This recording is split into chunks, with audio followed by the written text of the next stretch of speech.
Hi, I'm Kat Kalashian, and this is the Live and Invest Overseas podcast. Today, we're talking about Chiang Mai, Thailand. Chiang Mai is called the capital of the North, and even just back in 2002, it was about as sleepy as it gets. But in the last 2 decades, it's really evolved and come to earn its longtime nickname, the Rose of the North.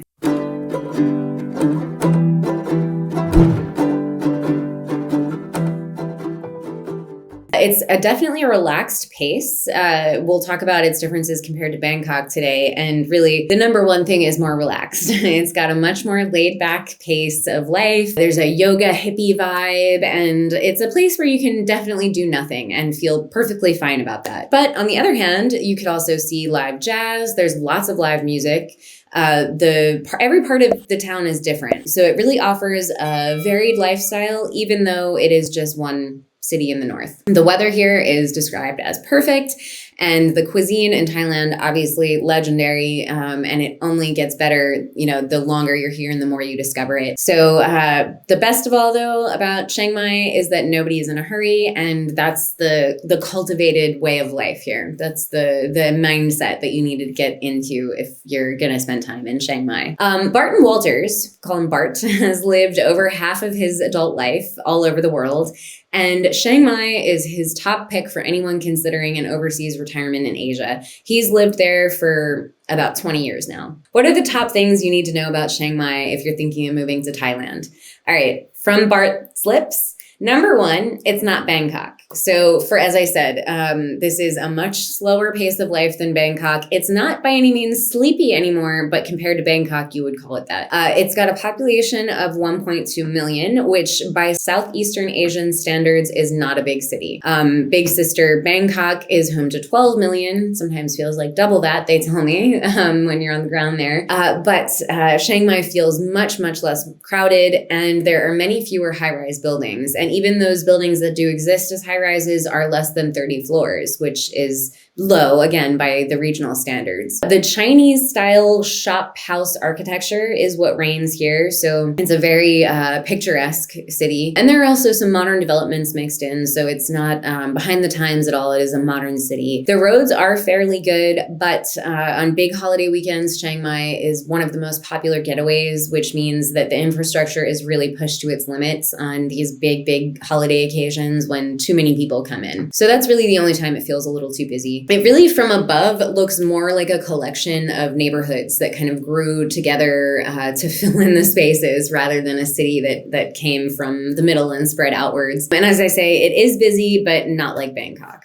Number two, it is more than just a vacation spot. So, foreigners living here, they don't feel like tourists, which is something to be noted. Whereas in places like Pattaya or Phuket, these are places where tourists come, they love it, and then they just stay. These kinds of expat populations in these neighborhoods, or in these cities rather, I should say, they're kind of more on a permanent vacation. And that's the lifestyle that they've cultivated there for foreigners. It's, cultivated both by the foreigners and for the foreigners. So they always kind of feel like tourists. Whereas in Chiang Mai, there's no one specific part of the town that all the foreigners group themselves together in. They live all over the city, and they experience many different lifestyles. And the foreigners who live here, they connect a little bit more to the Thai culture in a more meaningful way. This is not a tourist who stayed kind of town.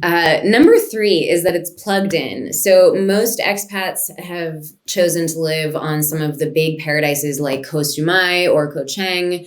And Chiang Mai is the opposite of an island. Rather than suffer the island style isolation, residents here are totally connected to the rest of the world. Internet connections are high speed and very reliable. The great roads lead in and out in every direction. And the ever expanding international airport here is at your disposal. The overnight train to Bangkok is a trip that I think everyone should take once in their life. So try and put that on your bucket list as well. And basically the point is Chiang Mai is absolutely connected to the rest of the world. You do not feel isolated here in any way. Number four, there's no big party scene. So if you're used to coming to Bangkok or you're used to some of the other beach party spots in Thailand. This is the opposite of that. Nobody comes to Chiang Mai for the nightlife, and the bars and restaurants all close around midnight. Everything is wrapped up and everybody's in bed by 2 a.m., which, is not necessarily the case in the rest of Thailand, in the party districts. There is no real red light district in Chiang Mai, but there are plenty of friendly pubs, live music venues, actually a surprising number of live music venues, I'm told. And it's really a fun place to enjoy a more laid back nightlife instead of the kind of go, go, go in your face, famous DJs, all night go-go bars kind of thing. If that's what you're looking for, then Chiang Mai will definitely disappoint you. Number 5, Chiang Mai is very affordable. So you'll read on the internet, on that pesky little thing, the internet, that you can live in Thailand or specifically in Chiang Mai on $300 a month, on $50 a month, whatever it is, these crazy wild claims. It's not as cheap as some people on the internet claim it to be, but it is very affordable. So, and there are cheaper places in Thailand. If you're looking for super, super affordable, you will find it in Thailand, no problem. But Chiang Mai is it's a step above. It's a destination for both locals and foreigners, and it is, as I say, a modern city. So, to enjoy all of its amenities and services, you pay a little bit more.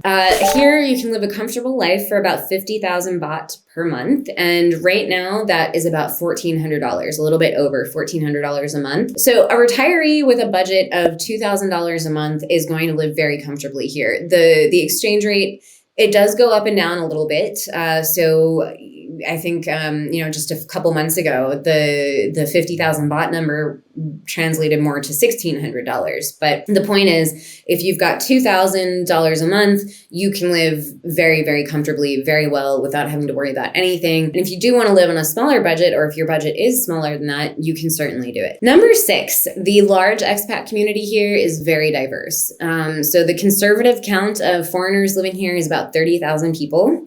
So pretty significant portion of the local population, and they come from all imaginable walks of life. But most significantly is that they almost always choose to reinvent their lives once they get to Thailand. So Bart, for example, has known a stonemason who became an interior designer, a ship's captain turned English teacher, and a celebrity hairdresser who now owns a bungee jump concession stand. So diversity is really what makes the expat community so interesting, and this one is very, very diverse. The majority of expats who live here do live here full time, but there are also snowbirds, which is what we call those who come just to escape the winter. Wherever they are back home, they just want to spend a few nice sunny months when it's too snowy back home. So last year, actually, Bart met a couple, Richard and Gary. They're 70-somethings from Minnesota. And every year they come to Chiang Mai just to wait out the super harsh Minnesota winter. Who could blame them? And Richard says he gets out his Thailand bag the minute the weather report of snow flurries starts coming in. There's just no need to put up with 30 to below zero. Why would you do it when you have better options? They both also happen to be motorcycle enthusiasts, and they often frequent one of the many pubs that cater to this particular passion.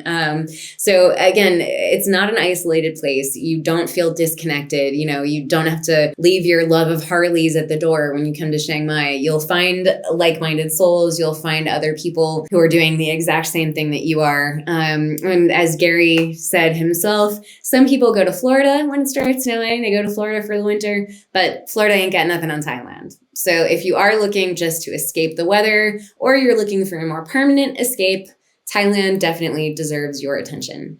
Happy trails.